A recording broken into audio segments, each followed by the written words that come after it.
Fall is the season for books. I'm going to run through these book recommendations with the help of the magical book stump of book recommendations and put together a great list of fall reading across a wide variety of genres. This is the most autumnal book of all time. It even has an ode to the clouds.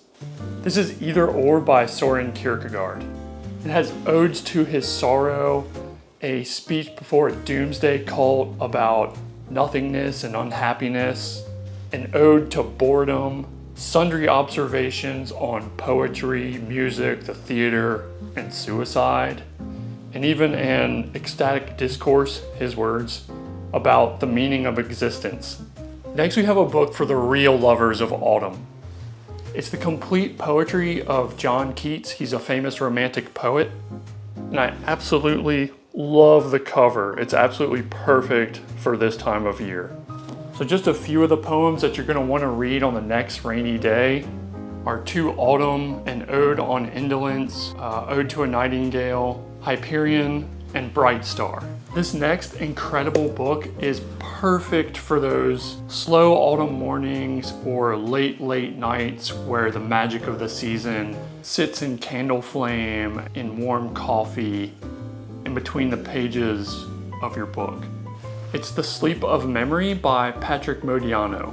It's a Parisian detective novel with murder, occult bookstores, and cigarettes that doubles as a deep meditation on time and memory as things the character goes looking for are revealed and lost in a hallucinatory fog of both past and present and the character's own recollections. I think you're really gonna like this next one. For me, one of the great things about fall is that it's also the time of returning to school and reuniting with old friends. And for this vibe, I highly recommend The Magicians by Lev Grossman. It's about a precocious, pretty unlikable group of teenagers who are discovering magic at a magic school in a magic land from some fantasy books. And it has some postmodern fun with Harry Potter and C.S. Lewis's Chronicles of Narnia. Next we have Twelfth Night, which is one of my favorite plays from William Shakespeare. It's a romp of a story. A tale of shipwreck, gender-swapping twins, mismatched identities, mistaken identities, love, a hilarious duo of drunken knights, and some great banter from a fool called Feast, all wrapped in the magic of Shakespeare's poetry. This next one is a surprisingly perfect fall read. It has a wonderful mix of inns, ale, and cozy fireplaces. Oh, and like a dark lord trying to break free and destroy the world. Yes, it is none other than The Eye of the World by Robert Jordan. One of my favorite things about fall is just being indoors and being inside myself. Just like thinking and relaxing and being inside and being cozy. Perfect for this vibe is Poetry, Language, and Thought by Martin Heidegger. Heidegger is the thinker of being and dwelling and home. And this will surely be one of the most unique reading experiences of your entire life. This book, oh my God, this book. This is an indulgent literary feast that begins in autumn on a New England liberal arts college campus.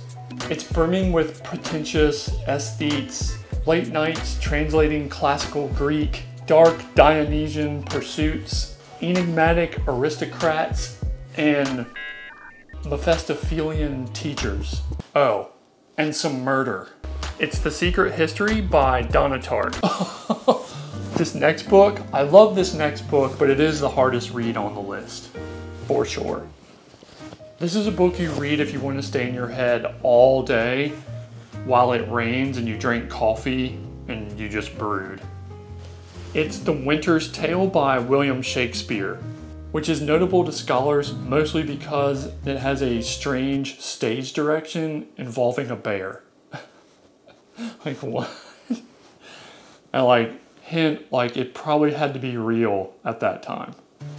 This play has a lot to say about knowledge and how we know things. It's very different from many of Shakespeare's plays because language fails to communicate, which is really kind of mind-blowing considering who it's coming from, right? Shakespeare was one of the, if not the greatest writer and mobilizer of the English language. So for him to be experimenting with the limits of language then gives you also a lot of interesting things to think about